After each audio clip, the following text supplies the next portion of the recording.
So Mali has just discovered a new type of mineral in the Tlemcen region of Gao. And as you can see in the picture, the locals of Tlemcen are now there to observe, in real time, what is going on right there. And you can see why the JNIM, whatever group, the FLA, and all of them, why they all want a piece of the Malian land. Mali is just sitting on a bed of mineral resources, rare earth, diamond, gold, tantalum. You can mention it. That is why you have this forever confusion going on. And the good side of this is that majority of the Malians now know what the plot is.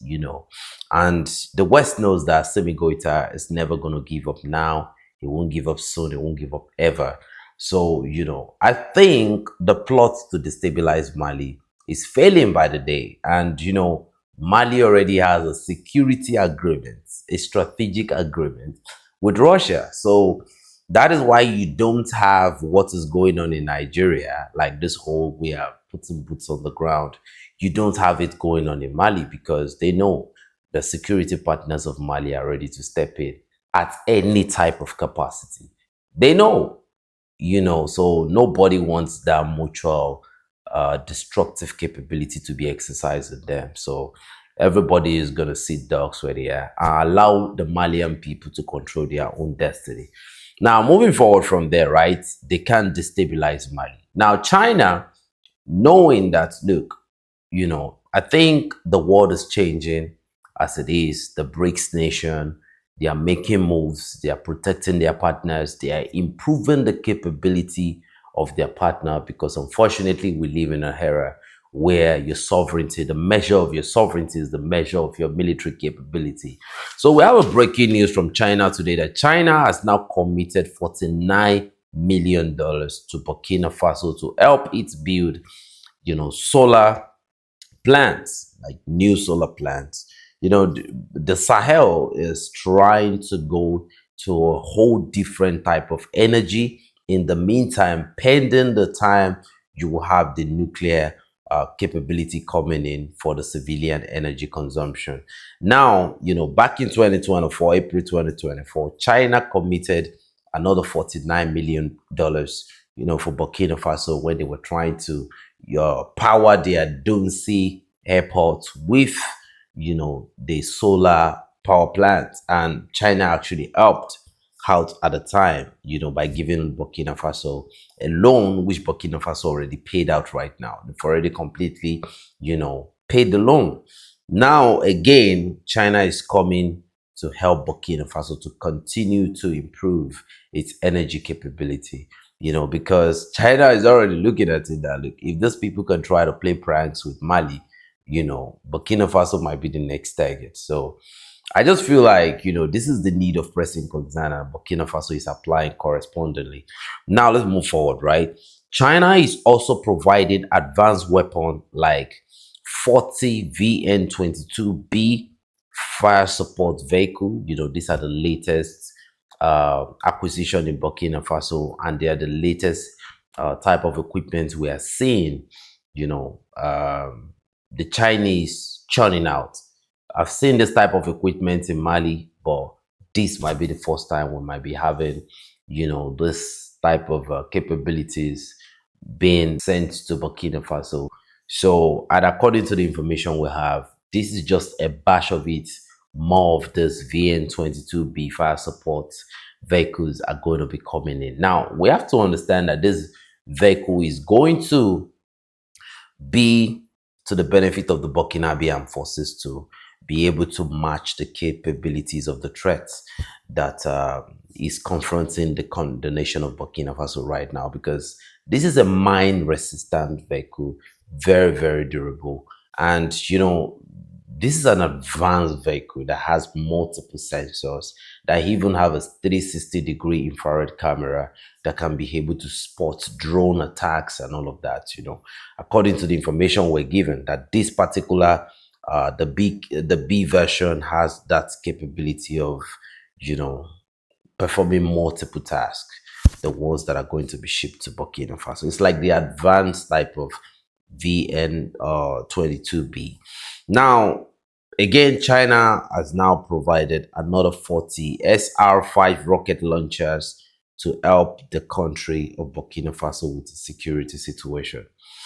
To be honest with you, what I feel about this, right, is that China is looking at Burkina Faso that look, this is a strategic partner. Like I said, these countries have not declared that they belong to any of the partners, right? But I can tell you, based on what Captain Traore has said before, that you have to pick a side, right? And you have my country, Nigeria, that wants to become neutral. You know the game already. So, Burkina Faso is more of a brick ally, and at the end of the day, the best way to go is just to improve their military capability so that whatever happens, they can stand on their own, they can stand their ground. And, based on the things that Captain Ibrahim Traore say, we just can continue to expect more of this equipment to come in and, Burkina Faso continue to improve the manpower. At the end of the day, you might have a lot of equipment, but you also need the manpower for those equipment to be able to display what they are meant to display. And the way Burkina Faso just continue to reinforce and re-equip themselves, is just on a whole different level. So I believe that, no force at this point can destabilize Burkina Faso, Mali, or Niger. They can try. They will definitely try. That is the only thing the opposition side bring to the table. They don't know how to build a partner strategically to make a partner, capable of relating with them at the level it should. They only know how to instigate terrorism, bring fear, make you scared, make you subservient, and control you strategically, either full control or partial control by installing a puppet regime or whatsoever. And when the puppet is no longer useful, they launch a regime change operation, which can be either quietly or it can be destructively, whichever way. But Burkina Faso has taken the right decision, and look at what we are seeing at this point. So, China just knows that, look, this is the need of pressing concern at this point. And Captain Ibrahim Traore equally recognized this. And they're walking in the right direction. But, this is how I feel. I feel like the West and its allies knows that, look, it's like we can't gain control over these territories. As of now, they don't have that leverage. So what would they do? Let's battle it out with Nigeria. And the U.S. has been asleep at the switch, and now this administration, we're going to go at warp speed over the next 1-2 years, and we're going to get out from under the sword that the Chinese have over us, and they have it over the whole world.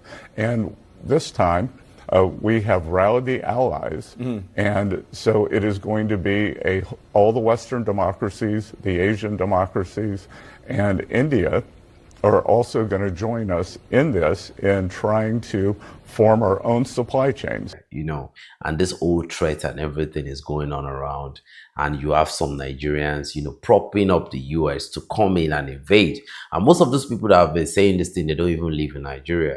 Very, very unfortunate situation.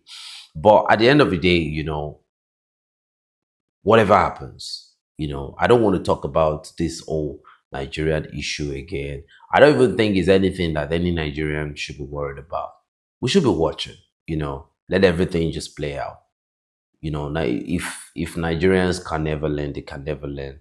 And there is a saying that people don't just ever change. People don't learn.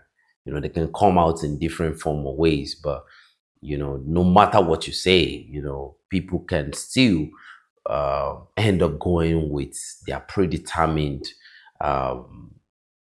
opinion or whatsoever, because when somebody have a game plan and you hit them, they go back to the fundamentals. The fundamentals is what they are, primarily built up to believe, how they are primarily formed to think and all of that. So, I just think the Nigerian situation, we just have to watch and see, whatever happens, happens. Me, 172, I don't have the desire, life has become so complicated these days with so many wars here and there that, whatever happens, happens. I'm not going to be one of those people that I'm going to be scared of. Scared of what? Okay. So I don't want to talk about that conversation of the United States are going to have the boots on the ground. And whoever wants to have the boots on the ground should try first. At least let us see that boots first. Then we'll know that they are serious about it. But up until now, I just think I think is all a plan to make the Nigerian leadership make some concessions, and we will see. I'm hearing in some capacity that the president of Nigeria has now, called for an emergency meeting with the president of the United States, and according to the information we are getting, that he will be traveling to the United States. For the Nigerian citizens that are calling for the help of the United States, probably you might be getting what you already want. You are not satisfied with what you have. Maybe you will not have something much worse after that meeting whatsoever. But that is the information we have as of now. For the airstrike and whatsoever, let us wait and see. The Dangote refinery is actually working like a clockwork right now. The capacity of the Dangote refinery is now going to be improving. Dangote refinery has been able to cover the Nigerian supply at any 7 times a week and twice on Sunday. Nigeria being a country that sent out crude oil before and even now pay for the refined products. Do you get the whole thing? You are the owner of the crude oil. You export the crude oil for refining. Now, when the refining, you have to pay to buy the petrol again. So, all those things, I don't think the West is happy about it. There are a lot of organizations complaining about how the Dangote refinery has impacted. This week alone, I'm somebody that is active in the money market, and I've seen how the naira continue to appreciate significantly against the dollars. To be honest with you, this whole thing, yeah, there's terrorism in Nigeria, but who is funding them? Who is enabling them? Who made that law? Who imposed? Now, let me say this, right? Since Goodluck Jonathan regime, Nigeria has always had puppets governments, right? So who imposed on those puppets governments to make the Miyetti Allah a fundamental institution in Nigeria? Who imposed on those puppet regime to permit rehabilitation of Boko Haram? Remember, Captain Ibrahim Traore said something that when they came to power, they met him, certain countries, which he mentioned, I'm not going to mention them, and he said that they told them that the intention was to keep the war going, was not to end the war. So what makes you feel that the country that told Captain Ibrahim Traore that we want this whole thing to continue, the insecurity, the what the terrorists were doing, we want it to continue, but in Nigeria, they want it to end? What makes you think like that, right? I just think people need to change their mindset and all of that. We're tired of begging anyone to choose to be sovereign or not or whatsoever. Nigeria is in a different kettle of boiling fish. They are already in the boiling kettle, either you like it or not. But I think, now something is about to happen, right? You are about to get out of the kettle of boiling fish and you're about to be thrown into a lava. That is it. So where the whole economy and everything, now I think they have a partial economic sovereignty, but they're about to get to a point where I think everything is about to be put on a stranglehold. So, but we got to see how everything pans out, right? So in Mali today, we equally have the Malian army recording a very, very long range execution of a particular JNIM commander, and this operation was carried out by the Malian snipers. According to the information we had, they are talking about a combat skill that has a very, very long range, unbelievable range, in my opinion. They've actually posted the image of the guy that got caught, that was KIA'd in action, and these are the snipers that actually did the job. So we will get you updated on our Telegram channel. We'll actually post the story right there. Now, there is this man called Bryce Sawadogo in the Banki region. On the 12th of August, the military base was confronted with a heavy JNIM militia, whatever we can call them. They were trying to infiltrate the camp, and this camp was basically a VDP camp. Uh, it is believed that when you don't have the Rapid Intervention Brigade right there, there is a chance for the JNI. At least that is what the Western outlets have been saying, that the VDP, they are just some militias and all of that. So, unfortunately for them, this man called Bryce Sawadogo, he stood his ground. Majority of the VDP stood their ground. Some of them were injured, but after about 45 minutes of fierce exchange, um, according to the information we had, this man single-handedly gave the JNIM a significant damage to the level where they had no other option than to retreat. And with that, even while they were fleeing the scene, this particular man, Bryce Sawadogo, was still able to inflict more than enough damage. He went savage. He went into the berserker mode. And with this heroic display, a lot of wounded soldiers, for the VDP, they were able to get evacuated, and they were able to defend the base until fortification came back and all of that. This did not happen in the civilian settlement. It was in the outskirts of Banki. And right now, as we speak, according to the information we have, since then, there have never been, any type of skirmish or any type of encounter between the VDPs in that location and the JNIM. At the end of the day, even a rabid dog actually knows, who to actually act rabid around. That is what I just feel. So he has now been given a Medal of Honor on the 1st of November. Was given this Medal of Honor for his heroic display.